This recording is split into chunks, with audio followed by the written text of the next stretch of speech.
Mi querido amigo, mi querido hermano, muy bienvenido a nuestro estudio diario de la palabra. Buenos días y estamos aquí ya para continuar con el estudio de esta semana. Pero antes, como siempre lo hacemos, vamos a pedir la guía del Espíritu Santo a través de la oración. Así es que cerramos nuestros ojos y ahí donde estás, vamos a tener una pequeña oración para que Dios pueda bendecir el estudio de este día. Padre, gracias por un nuevo día. Gracias porque nos cuidaste durante esta noche, Señor. Y ahora, Padre, pues estamos ya acá listos para estudiar tu palabra. Y, Señor, pues confiando siempre de que no será eh, humanamente como haremos nuestro estudio, Señor, sino que esperamos y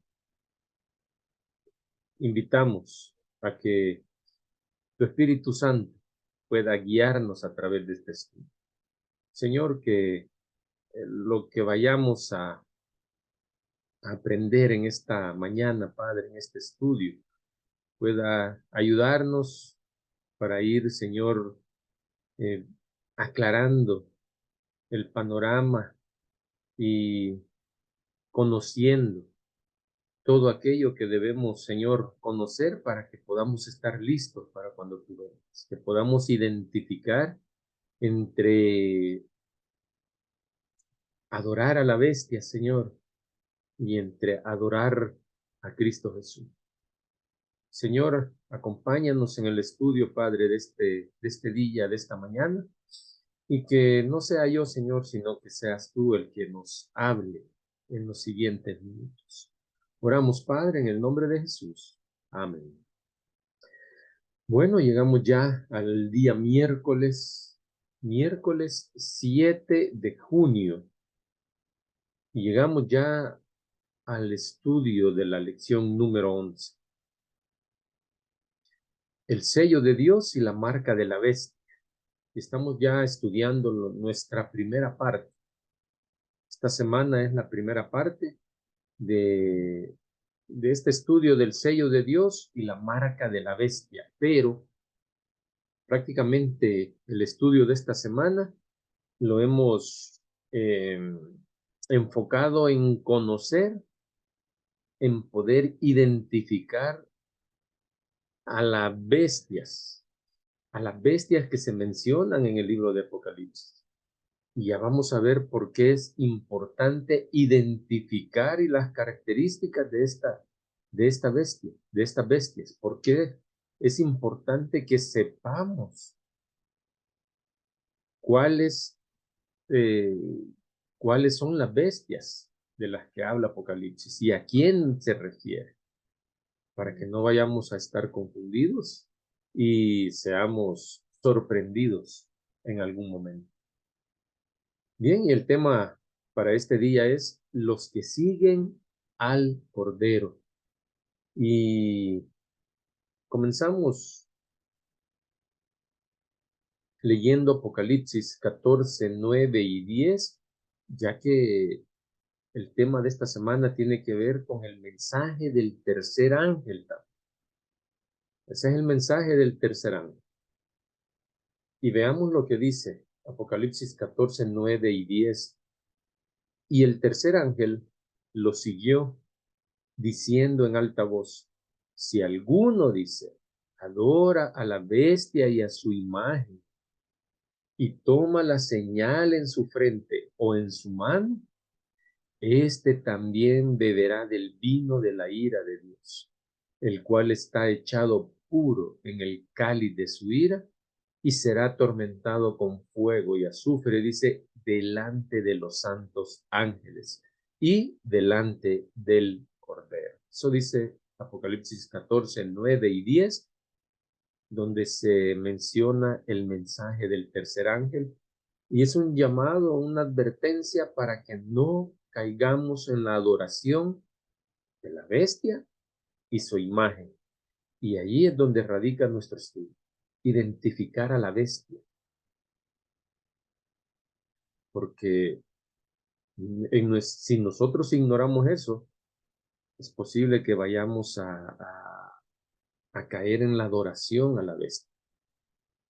Entonces, este texto nos habla de la adoración a la bestia y también nos habla de su marca en la frente o en o en la mano. Y necesitamos también para esto, para poder entender esto, necesitamos saber a quién representan estas bestias. Y para eso es necesario que nos vayamos al capítulo 13 de Apocalipsis, el cual amplía con muchos detalles la guerra del dragón contra la mujer, que se menciona allá en el capítulo 12, al final del capítulo 12, ¿verdad? Porque el capítulo 12 termina diciendo que el dragón o Satanás, como ya lo estudiamos, estaba irado contra la mujer, que es la iglesia, también ya lo estudiamos, y se fue a hacer guerra contra ella. Se fue a hacer guerra contra el resto de su descendencia, con el remanente. Se fue a hacer guerra, dice el dragón. Entonces, en el capítulo 13, de esa manera termina el capítulo 12. Y en el capítulo 13 encontramos dos bestias, que son símbolo de dos poderes que se van a aliar al dragón en su lucha contra Dios y sus ángeles.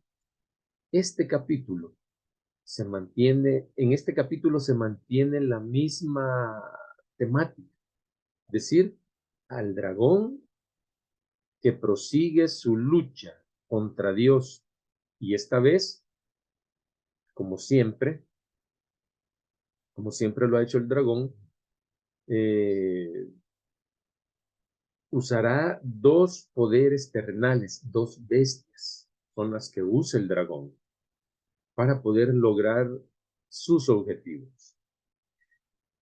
Y eso fue lo que hizo cuando nació Jesús, ¿verdad? A través de Herodes, intentó matar a Jesús, ¿verdad? Al bebé, a Jesús, al niño Jesús, intentó matarlo cuando él nació, ¿verdad? Pero no pudo cumplir su objetivo.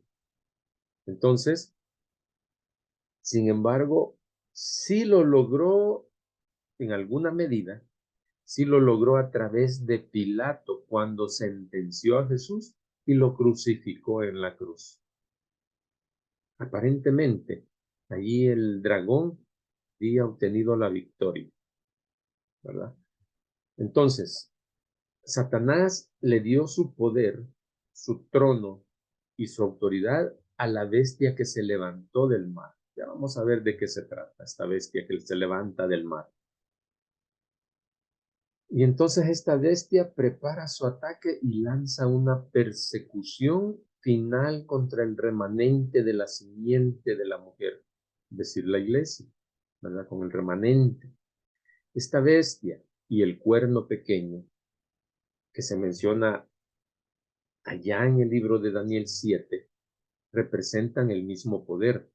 Daniel 7 y Apocalipsis 13 son dos capítulos que deben leerse en conjunto, los dos al mismo tiempo, porque hablan tienen mucha similitud al, al leerlos. Vamos a encontrar mucha similitud entre ellos. Entonces, continuando con nuestro estudio, la bestia que surge del mar posee 7 cabezas. Ya vimos cómo esta bestia se asemeja a los animales del capítulo 7 de Daniel, al leopardo, al oso y al león. El león dice que tenía una cabeza, el oso tenía también una cabeza y el leopardo que se menciona en Daniel tiene o tenía 4 cabezas.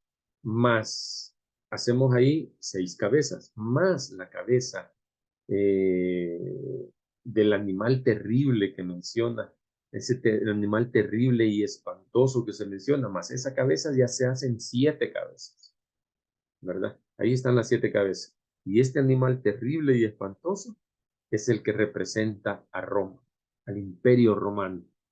Entonces, Como les decía, hay una relación íntima entre Apocalipsis 13 y Daniel 7. Entonces, Daniel vio 4 animales que subían del gran mar. El primero parecía un león, el segundo parecía un oso, el tercero un leopardo. Y finalmente, Daniel menciona un cuarto animal que no dice que se parece, una cuarta bestia, que no dice que se parece a algún animal en específico, sino que solamente dice que es terrible y espantoso, dice Daniel 7, 3 al capítulo 7, 3 al 7, versículos 3 al 7. Terrible, dice, y espantoso es la última vez. Estos 4 animales representan 4 reinos o 4 imperios que asumieron el poder político en la historia de la humanidad. Y son paralelos a los metales también de la estatua del capítulo 2 de Daniel, ¿verdad? Donde habla del oro, de la plata, del bronce y del hierro, ¿verdad? Y como ya sabemos, estos metales representan respectivamente los imperios de Babilonia, el oro, Medo-Persia, la plata, Grecia, el bronce y Roma, el hierro, ¿verdad? Ahí están representados estos 4 imperios y estos mismos 4 imperios son representados en cada uno de los animales que menciona Daniel. Ya vamos a saber y vamos a ver por qué es importante identificar y estudiar todo esto para que al final entendamos, ¿verdad? Y no seamos sorprendidos. Bien, el cuarto animal de Daniel 7 que solamente dice que es terrible y espantoso, representa a Roma en la profecía. Lo que necesitamos notar es que después del surgimiento de las 10 tribus bárbaras, Daniel presenta el surgimiento de un cuerno pequeño, ¿verdad? El cuerno número 11, un cuerno pequeño, y eso está en Daniel 7:8. Este cuerno pequeño es el que representa a la Roma papal, quien asumió el control después de la caída del Imperio Romano en el año 476 después de Cristo. Ahí comenzó ya con su poder la Roma papal. Entonces, el cuarto animal que representa a la Roma imperial y el cuerno pequeño, ¿verdad? Que fue uno que salió después, representan a la Roma papal. Son paralelas a la bestia de Apocalipsis 3. Eso habla a Daniel 7 y eso es paralelo a Apocalipsis 3. Por lo tanto, se trata del mismo poder, ¿verdad? La Roma papal y y el imperio romano, ¿verdad? Es decir, la Roma imperial. Veamos el paralelismo entre ambos. Podemos concluir que la bestia que sube del mar representa a Roma en sus 2 fases, pagana y papal. Bien, Apocalipsis menciona que este poder actuaría por 42 meses. Eso lo estudiamos en otra ocasión anteriormente. En este trimestre hemos estudiado, ¿verdad? Que este poder actuaría 42 meses. Y si cada mes del calendario judío tenía 30 días, entonces 42 meses por 30 son 1260 días. Y este periodo de tiempo también aparece en Apocalipsis 12:6, donde dice 1260 días.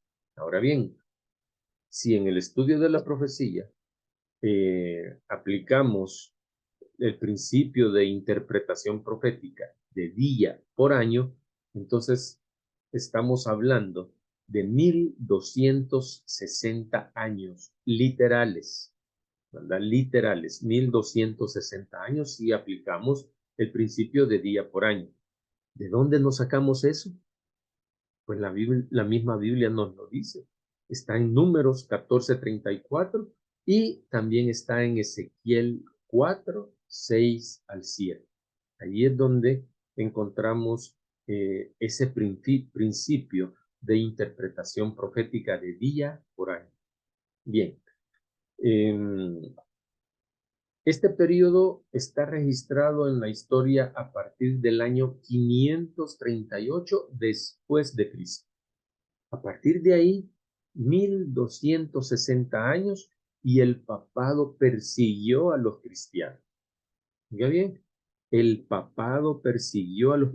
Y en la historia, a través del estudio de la historia de la humanidad, podemos encontrar que la Iglesia Católica persiguió a los cristianos, ¿verdad? Y eso es lo que dice Apocalipsis cuando dice a aquellos que son llamados santos, ¿verdad? Esa persecución finalizó en el año 1798, exactamente 1260 años después del año 538. 538 le sumamos 1260 años que habla la profecía, entonces eran los 42 meses que iba a actuar la Roma papal, ¿verdad? Esos 1260 años que actuaría el poder papal finalizan en el año 1798. ¿Por qué finalizan? Porque en el año 1798 el Papa Pío VI fue tomado prisionero por orden de Napoleón Bonaparte, ¿verdad? Ahí fue llevado prisionero el Papa. Y ese hecho que sucedió en el año 1798, aparte de finalizar lo que es ese periodo por el cual iba a actuar la Roma papal, ese hecho marca también lo que viene a representar la herida mortal en una de sus cabezas, lo cual se menciona en Apocalipsis 13:3. Ahí habla de una herida mortal en su cabeza, una de las cabezas de esta bestia, ¿verdad? Entonces, ahí recibe un golpe mortal, una herida mortal. Y acá es donde comienza algo muy interesante también. ¿Por qué? Porque la profecía nos dice que la herida mortal sería sanada. Y aparte de que iba a ser sanada, dice que toda la tierra se maravillaría siguiendo a la bestia. Desde el Concilio del Vaticano, que tuvo lugar entre 1869 y 1870, el papado busca restablecerse. Ahí es cuando comienza a sanar la herida. Entonces, en ese mismo concilio fue pronunciado el dogma de la infalibilidad papal, de acuerdo con lo cual dice que el Papa, cuando habla ex cátedra, ¿verdad? Se llama así, se le llama. Cuando el Papa habla ex cátedra, es decir, en función de su oficio apostólico, ¿verdad? Cuando él ejerce sus funciones, ya sea para explicar una doctrina o algo relacionado con la fe o la moral que debe ser respetado por la iglesia, sea concerniente a disciplina o gobierno de la misma, nos dice que su palabra es ley y debe ser acatada sin cuestionamientos. Ese es el dogma que se estableció allá en el primer concilio del Vaticano, ¿verdad? Ya por 1869, 1870. Ahí se estableció, se pronunció el dogma de la infalibilidad papal. O sea, que todo lo que dice el Papa, en pocas palabras o en palabras quizás más comunes para nosotros, todo lo que dice el Papa, nadie lo puede cuestionar y su palabra es ley y debe ser acatado. Eso es lo que dice el dogma de la infalibilidad papal, establecido allá, cuando comenzó a sanar la herida. Bien,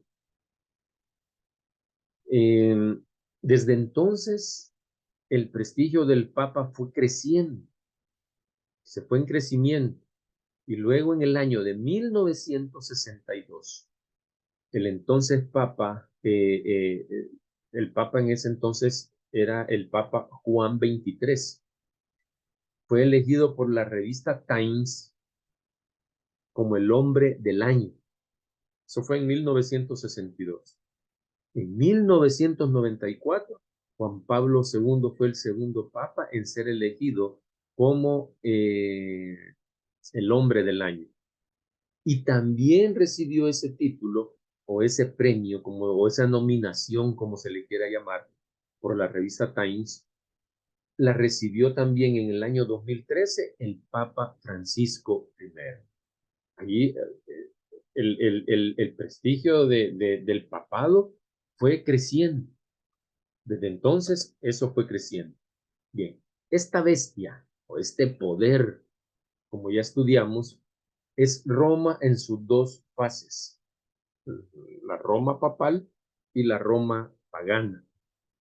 En los tiempos del Imperio Romano, los emperadores eran considerados como Dios, eran considerados un Dios. En los días de la Roma papal, este título es aplicado al Papa. ¿Verdad? Al Papa se le aplicó el título como Dios. Entonces, el Papa León XIII afirmó lo siguiente: nosotros, dice, tenemos en esta tierra el lugar de Dios Todopoderoso. Eso dijo León XIII. Nosotros tenemos en esta tierra el lugar del Dios Todopoderoso. No era eso mismo lo que Satanás quería. El lugar quería el lugar, el trono de Dios en el cielo. Eso era lo que Satanás quería. Entonces, en la tierra viene y el Papa dice, nosotros tenemos en esta tierra el lugar del Dios Todopoderoso. Eso está en Praeclara Gratularionsis Publicae, una encíclica, la reunión de la cristiandad. Esa es una encíclica promulgada el 20 de junio de 1894, si es que tú la quieres buscar, para confirmar lo que yo estoy diciendo. Nosotros tenemos el lugar en esta tierra, el lugar de Dios Todopoderoso. Eso lo dijo León XIII. Bien, pretender ser Dios es en la Biblia una blasfemia innegable. Jesús fue acusado de blasfemo por los sacerdotes en aquel tiempo, cuando le dijeron, no te apedreamos, y eso está en Juan 10:33, no te apedreamos por buena obra, sino por blasfemia, y porque tú, siendo hombre, le dijeron, te haces Dios. Eso le dijeron a Jesús, ¿verdad? Y Jesús, nosotros sabemos que no estaba cometiendo blasfemia. ¿Por qué? Porque Jesús también es Dios. Pero cualquier otro hombre creado que pretenda ser Dios, que pretenda el título de Dios, este hombre comete blasfemia. Y el Papa León XIII lo dijo lo escribió en su encíclica. La Biblia también afirma que la pretensión de perdonar pecados es una blasfemia. Los escribas y los fariseos le dijeron a Jesús, ¿quién es este que habla blasfemias? ¿Quién puede perdonar pecados sino solo Dios? Dice Lucas 5:21. Eso le dijeron los fariseos a Jesús. Ahora,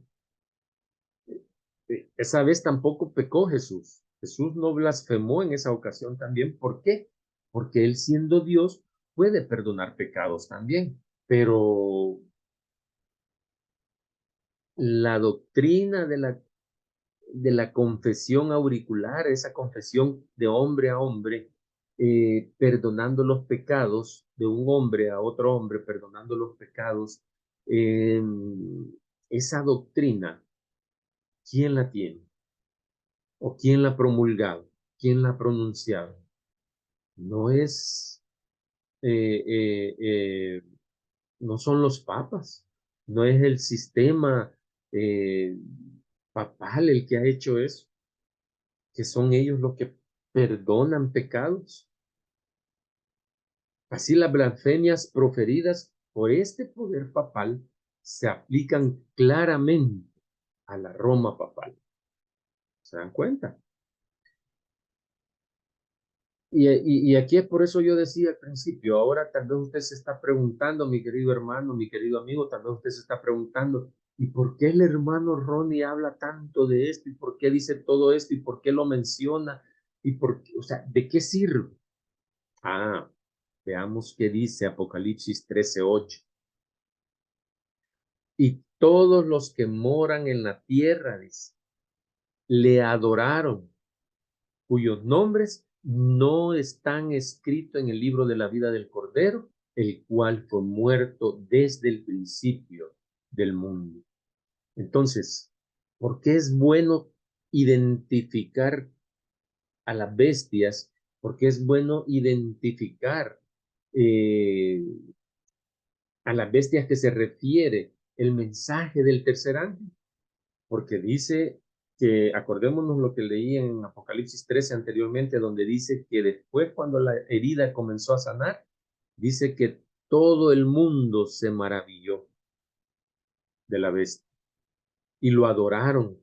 Y Apocalipsis 13:8 dice, todos los que moran en la tierra le adoraron, los que no están escritos en el libro de la vida del Cordero. Querido hermano, mi querido amigo, es necesario identificar a la bestia, porque el mensaje del tercer ángel nos dice en Apocalipsis 14:9 lo siguiente, dice, y el tercer ángel lo siguió diciendo a alta voz, oiga, si alguno adora a la bestia y a su imagen y toma la señal en su frente o en su mano y continúa diciendo ahí Apocalipsis 14. Pero el versículo 9 me dice, y el tercer ángel lo siguió, diciendo en alta voz, si alguno dice, adora a la bestia y a su imagen. ¿A cuál bestia? ¿A cuál imagen? Eso es lo que acabamos de estudiar en esta ocasión. Esa imagen que que representa al imperio romano, al imperio, a la Roma papal. A ese representa esta bestia, esta imagen. Y entonces, si nosotros no sabemos cuál es la bestia, cuál es la imagen, no vamos a darnos cuenta si estamos adorando a la bestia y a la imagen. Y Apocalipsis me hace una advertencia de que si alguno adora a la bestia, dice, y toma señal en su frente, la marca de la bestia, por eso el tema de esta semana, la marca de la bestia y el sello de Dios. Entonces, entre el dragón y la bestia que surge del mar, existe una unión. Ambos poseen 7 cabezas y 10 cuernos. Y el hecho de que el dragón se dio su poder, le dio su poder, su trono y la gran autoridad a la primera bestia, es una imitación deliberada de Dios que se dio también su poder y su trono a su Hijo Jesucristo. Tremendo, tremendo como Satanás quiere imitar todo lo que Dios hace. El dragón da su poder y su trono a la bestia que surge del mar, imitando el hecho de que Dios le dio todo su poder y le dio su trono a su Hijo Jesucristo. Y por eso esta bestia se caracteriza por ser el anticristo, porque busca ocupar el lugar de Cristo Jesús. De la misma manera, busca también eh, describir la muerte y la resurrección de Cristo. ¿De qué manera? Ah, con la muerte y la resurrección de la bestia, con la herida que tuvo en la cabeza y cuando comienza a sanar la herida, ¿verdad? Eso también es imitar todo lo que Dios ha hecho, lo que hizo Jesús, que murió y resucitó. La bestia también lo ha imitado, ¿verdad? Por esto es que la bestia opera como falsificación del Cordero, un falso Cristo. Más allá de todo esto, busca para sí la adoración que sabemos nosotros que esa adoración es debida únicamente a nuestro Creador, como dice Apocalipsis 14:7. Y entonces, ¿quiénes son los que adoran este poder? Aquellos, dice, que no tienen sus nombres escritos en el libro de la vida del Cordero. Esos son los que adoran a, a esta bestia, a este poder. Y la Biblia menciona varias veces este libro. Moisés colocándose como intercesor entre el pueblo de Israel y Dios dice, pero ahora perdona su pecado. Y si no, por favor, bórrame de tu libro que has escrito.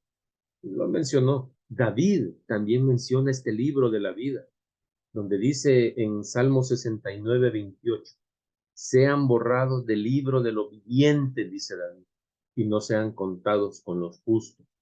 Y Cristo dijo a sus discípulos también, sin embargo, no os regocijéis de esto, de que los espíritus se os sujeten, sino regocijaos, dijo Jesús a los discípulos, regocijaos de que vuestros nombres estén escritos, ¿dónde?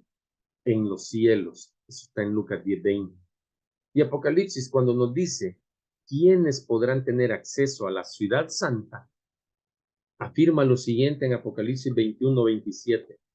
Jamás entrará en ella cosa impura o que hace abominación y mentira, sino solamente, dice, adorarán todos los que habitan, perdón, sino solamente los que están inscritos en el libro de la vida del Cordero. Ahí está. Lo menciona Moisés, lo menciona David, lo mencionó Jesús a sus discípulos, lo menciona Apocalipsis. El libro de la vida es una realidad y existe en los cielos. Bien, continuando el estudio sobre la bestia que sube del mar, o el poder papal, ¿verdad? Como le queramos llamar, Apocalipsis 13:8 me afirma lo siguiente, que la van a adorar, dice, todos los que habitan sobre la tierra. Es evidente que la palabra todos es relativa, porque los verdaderos hijos de Dios porque los verdaderos hijos de Dios, los que tienen escritos sus nombres en el libro de la vida del Cordero, no la van a adorar. Así que aunque ahí diga la Biblia que todos la van a adorar, a la bestia, se refiere a todos los que no tienen escrito su nombre en el libro de la vida del Cordero, ¿verdad? Entonces, aquellos que tienen escrito sus nombres en el libro de la vida, esos no adorarán a la bestia. Llegará el tiempo en que la herida mortal estará completamente curada, completamente sanada, y la supremacía de la bestia será reconocida en todo el planeta. No es precisamente esto que nos muestran día a día los noticieros de la televisión o vemos en el mismo internet. Este poder será mundialmente adorado y con este fin se separará un día de la semana. Y aquí es donde ya entramos a otro tema. Apocalipsis 13:16 nos habla de una marca aplicada en la mano derecha o en la frente, ¿verdad? Una marca, la marca de la bestia y el sello de Dios. Y esta marca de la bestia se relaciona con el falso día de adoración que será impuesto a los habitantes de la tierra. Pero nuestro estudio de hoy no abarca, en esta ocasión, no abarca esto, no que únicamente el estudio era para identificar esa bestia. ¿Cuál bestia? El poder papal. Que nosotros nos quede claro que la bestia a la cual se refiere Apocalipsis, que adorarán, es, y a los que adoren a esta bestia, van a recibir la marca de la bestia, su marca, que más adelante vamos a estudiar. Esos que adoren a esta bestia son aquellos que no tienen su nombre escrito en el libro de la vida. Próximamente estaremos estudiando acerca de este tema de la marca de la bestia y el sello de Dios específicamente.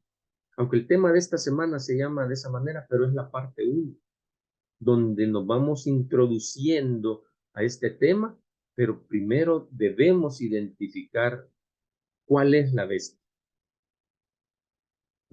Esta semana hemos estudiado acerca de las dos bestias, sus características, sus acciones, ¿verdad? Así es que por hoy lo único que te puedo decir es escuchemos el llamado que nos hace Apocalipsis 14:7 y dice: adorad al que hizo los cielos y la tierra y el mar y las fuentes de las aguas.